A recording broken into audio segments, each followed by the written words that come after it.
মার্কিন president Donald Trump দাবি করেছেন ইরানের সঙ্গে চলমান সংঘাত সাফল্যের সঙ্গে এগিয়ে চলছে এবং খুব শিগগিরই এর সমাপ্তি ঘটতে পারে। যুক্তরাষ্ট্রের লস ভেগাস শহরে আয়োজিত এক অনুষ্ঠানে দেওয়া বক্তব্যে ট্রাম্প বলেন, যুদ্ধ পরিস্থিতির অগ্রগতি সন্তোষজনক এবং সামগ্রিক পরিস্থিতি দ্রুত নিয়ন্ত্রণে আসছে।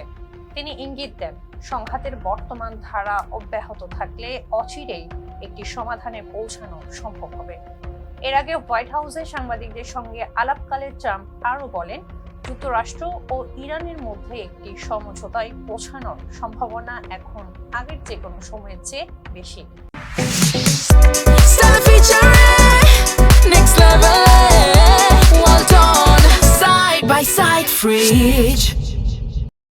তার ভাষ্য অনুযায়ী তেহরান তাদের সমৃদ্ধ ইউরেনিয়াম হস্তান্তর সহ বেশ কয়েকটি গুরুত্বপূর্ণ বিষয়ে নীতিগতভাবে সম্মত হচ্ছে, যা একটি চুক্তির পথকে সুগম করতে পারে।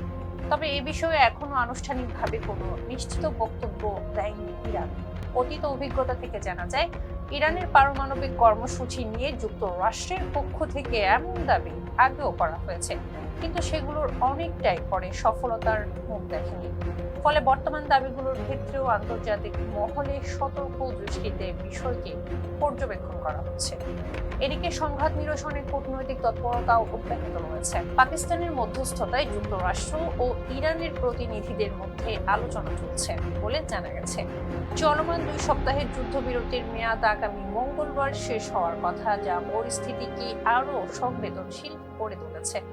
বিশ্লেষকদের মতে, যুদ্ধক্ষেত্রের পরিস্থিতি এবং কূটনৈতিক আলোচনার অগ্রগতি এই দুইয়ের ওপরই নির্ভর করছে পরবর্তী পদক্ষেপ।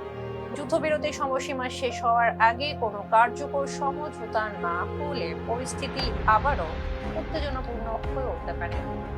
ফেস দ্য পিপলের সঙ্গে থাকার জন্য